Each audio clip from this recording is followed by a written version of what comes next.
40 लाख ही मरे हैं केवल, इस तरह का मजाक मत करिए। 40 लाख लोग ही मरे हैं केवल। सुपर स्पेशलिटी हॉस्पिटल, इससे तो बहुत बड़ा लाभ मिला। नेशनल हाईवे चारों तरफ बने, ये हमारे ही कार्यकाल में हुआ है। चाहे वो मऊगंज रीवा से मिर्जापुर वाला हो, चाहे प्रयागराज का हो, चाहे शहडोल तरफ का हो, चाहे सतना का हो, जबलपुर का हो, ये हमारे ही कार्यकाल में ये सारे नेशनल हाईवे बने, सारे ओवरब्रिज बने। सबसे पहले मैं आप सबका अपने निवास पर स्वागत करता हूं और आप सबको इस अंतरिम बजट जो केंद्र सरकार का प्रस्तुत हुआ है लोकसभा में, उसके संबंध में जानकारी के देने, अपनी बात रखने के लिए आपको यहाँ आमंत्रित किया है। मित्रों, यह बजट अंतरिम बजट प्रधानमंत्री नरेंद्र मोदी जी के विकसित भारत 47 के आगे बढ़ाता है। वह अगले 23 वर्षों के लिए दिशा निर्धारित करता है, जब भारत स्वतंत्रता की एक शताब्दी मनाएगा। यह बजट पिछले वर्ष के आधार पर बनाया गया है, जो मोदी सरकार के सबका साथ सबका विकास के आदर्श के अनुरूप गरीब, युवा, अन्नदाता और नारी को शामिल करता है। बजट में भारत की G20 की अध्यक्षता के वर्ष के दौरान मोदी सरकार जी द्वारा किए गए कार्यों को रेखांकित किया गया है। सार्वजनिक निवेश को प्रोत्साहित करने, धीरे धीरे पूंजीगत व्यय की वृद्धि और लक्षित सार्वजनिक सेवाएं प्रदान करने के लिए राजकोषीय समेकन का राजकोषीय घाटा विशेष रूप से 5.1% है का अनुमान है, जो पिछले वर्ष 5.9% था। और सरकार ये प्रयास कर रही है कि ये 4.9% से भी कम स्थिति में आ जाए। आपको मालूम है कि 2014 में अर्थव्यवस्था की नाजुक स्थिति थी, लेकिन मोदी सरकार के प्रयासों से आर्थिक प्रबंधन विश्व स्तरीय हुआ है और इसके लिए जो आर्थिक प्रबंधन था, सरकार संसद के समक्ष एक श्वेत पत्र जारी करेगी। दीर्घकालिक विकास की दृष्टि से देखें, 2024-25 में महत्वपूर्ण परियोजनाओं पर 11,11,111 करोड़ खर्च किए गए हैं, जबकि घरेलू उत्पाद का प्रतिशत 3.4% है। 2013-14 में यूपीए सरकार में जो इस वर्ष 11,11,000 करोड़ रुपए आवंटित किया गया है, उस समय वो केवल 2,57,641 करोड़ रुपए था। बुनियादी ढांचे को मजबूत करने के लिए आप देख रहे हैं कि हवाई अड्डे की संख्या दुगनी हो गई है। इस समय 149 हवाई अड्डे हैं, जबकि रीवा में को भी इसकी सौगात मिली। रीवा में भी एक हवाई अड्डा आपके सामने है। इस तरह से रेल की जो सामान्य बोगियां हैं, उनको वंदे भारत बोगी का स्ट्रक्चर बनाने के लिए 40,000 बोगियों, इस तरह से वंदे भारत की बोगियों के समान तैयार की जाएंगी। 3 प्रमुख रेलवे कॉरिडोर बनाए जाएंगे और अपने यहाँ ललितपुर सिंगरौली रेलवे लाइन के लिए भी 635 करोड़ 77 लाख रुपए आवंटित हुए हैं। रीवा सतना के बीच 18 किलोमीटर के जो दोहरीकरण का काम शेष है, उसके लिए भी 40 करोड़ रुपए आवंटित हुए हैं, जिससे पूरा कार्य प्रभावी संपन्न होगा। 34 लाख करोड़ रुपए 34 लाख करोड़ रुपए डायरेक्ट डीबीटी के माध्यम से हस्तांतरित किए गए हैं और इससे भारत सरकार का 2,70,000 करोड़ की बचत हुई है। अब ये 34 लाख करोड़ के बारे में आप कह सकते हैं, जिस समय एक प्रधानमंत्री जी थे वो कहते थे कि हम 1 रुपए भेजते हैं 15 पैसे मिलता है। आज अब 100% वो पैसा मिल रहा है। आगे प्रधानमंत्री आवास ग्रामीण को भी 2 करोड़ घर फिर से नए मकान बनाने का संकल्प लिया गया है। मोदी जी की सरकार में महिलाओं के सशक्तिकरण का काम हुआ है और ये पीएम आवास जो बने हैं, उनमें से 2 करोड़ 40 लाख घर में 26% तो पूरी तरह महिलाओं के नाम पर हैं और 70% संयुक्त रूप से पति पत्नी के नाम पर हैं। एसएचजी सेल्फ हेल्प ग्रुप के माध्यम से 9 करोड़ महिलाओं को जोड़ा गया है। उनमें से पहले ये संकल्प था कि 2 करोड़ लखपति दीदी बनाएंगे, लेकिन 1 करोड़ लखपति दीदी बन जाने के बाद अब ये नए बजट में 3 करोड़ लखपति दीदी बनाए जाने का संकल्प लिया गया है।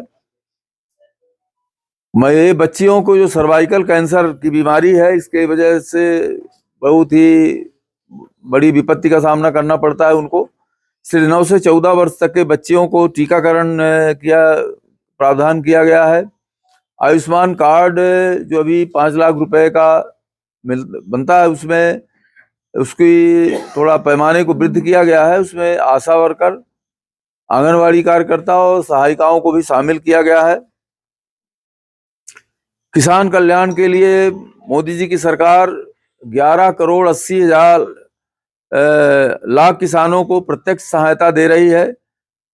डिजिटलीकरण के इलेक्ट्रॉनिक माध्यम से 1361 मंडियों को का एकीकृत किया गया है। नैनो डीएपी जैसे नैनो यूरिया, इस तरह से नैनो डीओपी को प्रोत्साहित किया गया है। तेल को खाद्य तेल में देश आत्मनिर्भर बने, इसके लिए आत्मनिर्भर तिलहन योजना लाई जा रही है। डेयरी के विकास के लिए गोकुल मिशन को सफल बनाया जा रहा है। मत्स्य पालन के लिए अलग से मंत्रालय बनाया जाएगा और 5 एक्वा पार्क की स्थापना की जाएगी। मोदी जी ने COP 21 में, COP 25 में 5 लक्ष्य लग करके 5 सतत विकास और पर्यावरण लक्ष्यों को प्राप्त करने का जो लक्ष्य दुनिया के सामने रखा था, उसमें से नवीकरणीय ऊर्जा के माध्यम से 50% ऊर्जा क्षमता विकसित करना था। उसमें 43.9% का लक्ष्य हम प्राप्त कर चुके हैं। रामलला की प्राण प्रतिष्ठा के समय मोदी जी ने सूर्योदय योजना की शुरुआत की घोषणा की थी। बजट में ये प्रावधान किया गया है कि 1 करोड़ घरों में सोलर पैनल लगाया जाएगा, जिससे हर व्यक्ति को हर परिवार को 12 से 18 हजार रुपए की बचत होगी और जो एक्स्ट्रा बिजली बचेगी उसको किसान वो परिवार बेच भी सकता है। रोजगार सृजन के संबंध में औसत आय, हर भारतीय की औसत आय में 50% की वृद्धि हुई है। मुद्रा योजना में 43 करोड़ ऋणों को स्वीकृत किया गया है। उसमें 22 लाख 50 हजार करोड़ रुपए आवंटित किए गए हैं। Startup India, startup credit guarantee योजना, फंड ऑफ फंड्स के माध्यम से युवाओं को रोजगार दाता बनाया गया है। निजी क्षेत्रों में अनुसंधान और नवाचार बढ़ाने के लिए निजी क्षेत्रों को भी 50 साल ब्याज मुक्त ऋण का 1 लाख रुपए का कोष स्थापित किया जाएगा।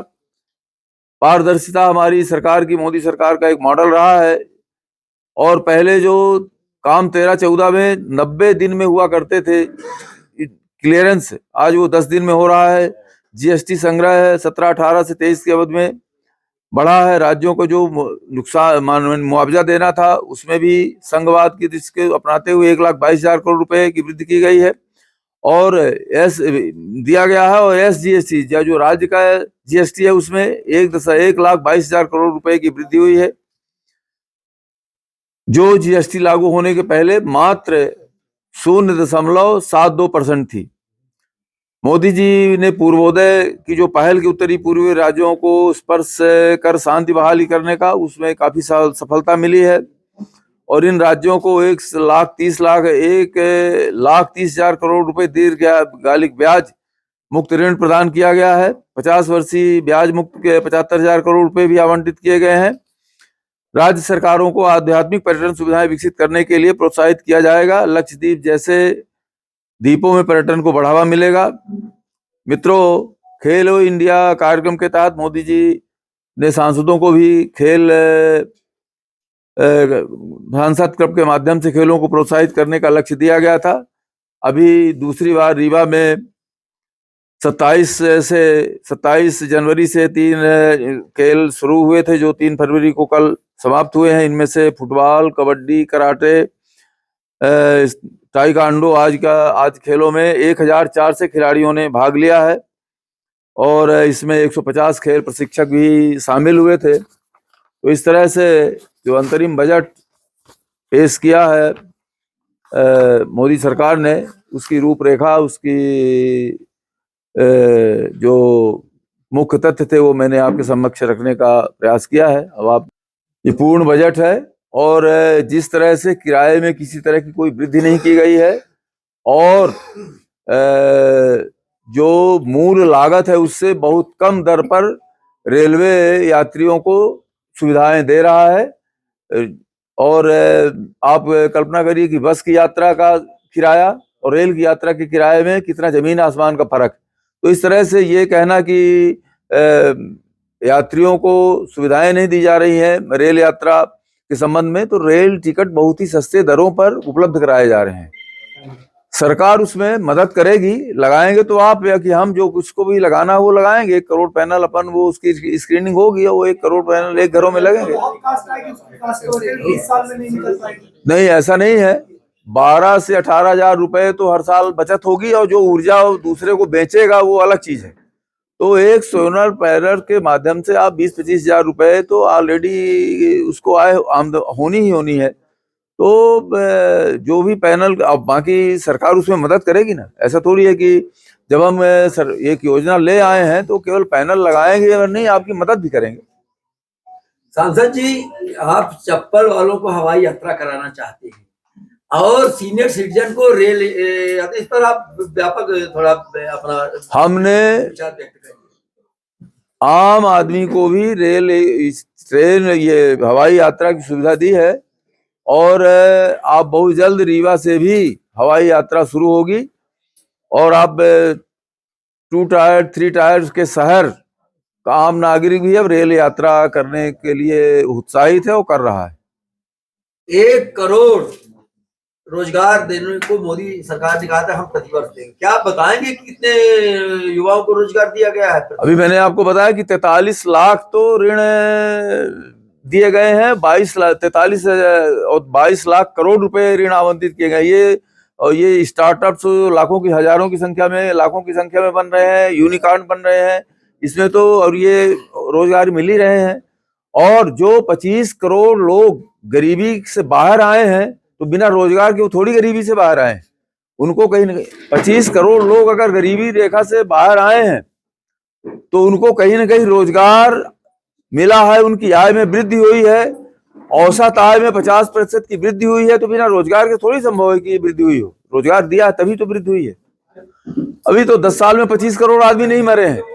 25 करोड़ आदमी 10 साल में नहीं मरे। अपने यहाँ तो 70-80 लाख ही मरते हैं। जो 28-30 लाख 40 लाख लोग मरे हैं। 40 लाख ही मरे हैं केवल। इस तरह का मजाक मत करिए। 40 लाख लोग ही मरे हैं केवल। तो घटा है ना, तो घटने में ये इसको आप कैसे, मतलब ये मजाक के लिए प्रेस कॉन्फ्रेंस। भाई साहब, इस तरह का मजाक मत करिए कि जो विपत्ति आई, जो विपत्ति आई उसको आप इस तरह से मजाक कर रहे हैं उसका। तो हम पूछ रहे हैं कि अगर आप कह रहे हैं कि 10 साल में इतनी बड़ी घटना नहीं हुई, तो ये महामारी में कितनी घटनाएं हुई? तो महामारी के तो आंकड़े हैं ना, महामारी के आंकड़े हैं जिसमें जो ठीक हुई है। 25 करोड़ लोग गरीबी से बाहर आए हैं, तो 25 करोड़ तो मरे नहीं। और इस तरह के प्रश्न को, इस तरह के इतने बड़े मुद्दे को आप इस तरह से एक विपत्ति को जोड़ रहे हैं, वो तो बहुत ही मतलब इस तरह का प्रश्न तो हमको नहीं लगता कि इस तरह से पूछना चाहिए। मौत हुई है ना, तो 40-42 लाख के लिए तो हम भी स्वीकार करते हैं कि मौत हुई है। कौन कहता है मौत नहीं हुई है? पर उसको इस प्रश्न से जोड़ना, ये हमको लगता है कि इस मानवीय त्रासदी को इससे जोड़ना मैं नहीं समझता कि उचित होगा। 300 यूनिट बिजली मिली? हाँ, मिलेगी ना। सर जी, आपकी ये दूसरी पारी खत्म हो जाएगा।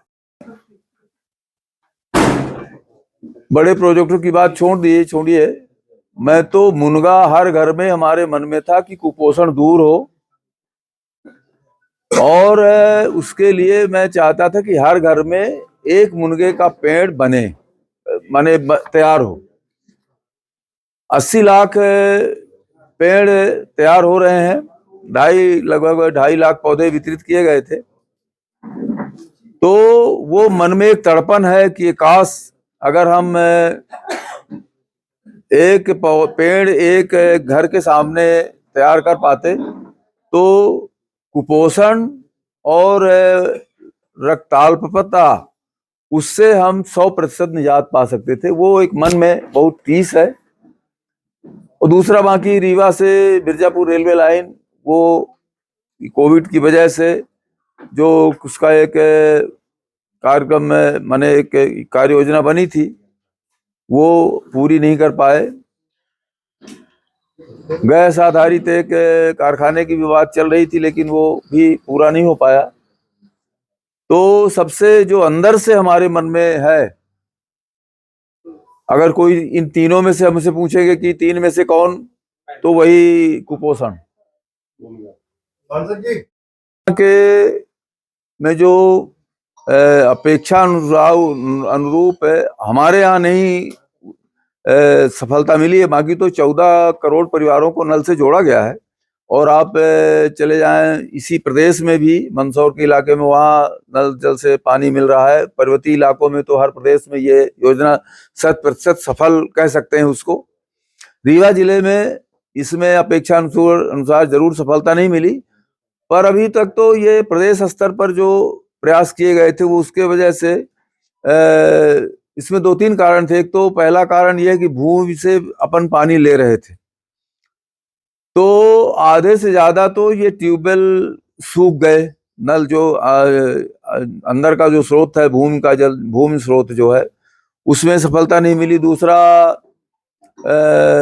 सर्वे ठीक ढंग से नहीं हो पाया था, कुछ बस्तियां छूट गई। एक गांव में, आधे गांव में पानी जा रहा है। ये जो कदेला समूह है इसमें कई गांव में पानी जा रहा है, लेकिन किसी गांव में 2 हिस्सा में जा रहा है, किसी में 1/3 में जा रहा है, तो किसी में 1/4 छूट गया है। अब जो नई योजना केंद्र सरकार ने 3200 करोड़ रुपए मोदी जी ने दिए हैं पूरे रीवा लोकसभा के लिए, उसमें बाणसागर का पानी आएगा, टोंस नदी से पानी लिया जाएगा। तो ये जो जमीन के अंदर के स्रोतों के सूखने का एक बहुत बड़ा बिंदु रहा है, वो समाप्त हो जाएगा अपने आप।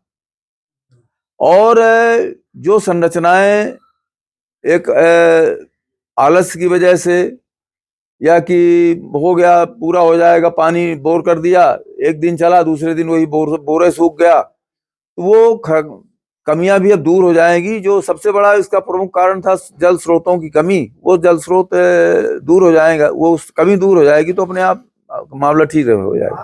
सांसद जी अभी आपकी सरकार 80 करोड़ जो गरीब हैं उनको राशन दे रही है, और अभी हाल ही में 25 करोड़ जो आप बता रहे हैं गरीब हैं उन्हें निकाला गया है गरीबी रेखा से। तो अब क्या ये माना जाए कि सिर्फ 55 करोड़ लोगों को राशन मिलेगा?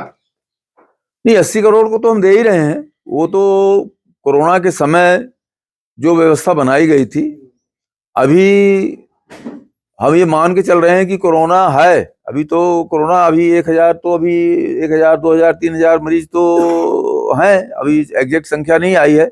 लेकिन आपने देखा कि अभी पिछले महीने तो हर राज्य में 1-1, 2-2, 4-4 मिलने लगे थे। तो इस तरह से कोई आदमी भूखा न रहने पाए, और ये कोरोना पूरी तरह के संक्रमण जब खत्म हो जाएगा तो इसको देखेंगे। तो इस तरह से इसको एक दूसरे के साथ संबद्ध करने का उचित नहीं है। सुपर स्पेशलिटी हॉस्पिटल, इससे तो बहुत बड़ा लाभ मिला। नेशनल हाईवे चारों तरफ बने, ये हमारे ही कार्यकाल में हुआ है। चाहे वो मऊगंज रीवा से मिर्जापुर वाला हो, चाहे प्रयागराज का हो, चाहे शहडोल तरफ का हो, चाहे सतना का हो, जबलपुर का हो, ये हमारे ही कार्यकाल में ये सारे नेशनल हाईवे बने, सारे ओवरब्रिज बने। तो रेलवे में जहाँ 7-8 ट्रेनें चलती हैं, आज चारों तरफ मुंबई से लेकर के हर तरफ ट्रेनों का विस्तार हुआ है। हवाई अड्डा बना, वो तैयार हो रहा है, तैयारी हो जाएगा। तो इस तरह से परिवहन, स्वास्थ्य, इन चीजों में हमारे कार्यकाल में तो लगातार आश्चर्यजनक वृद्धि हुई है।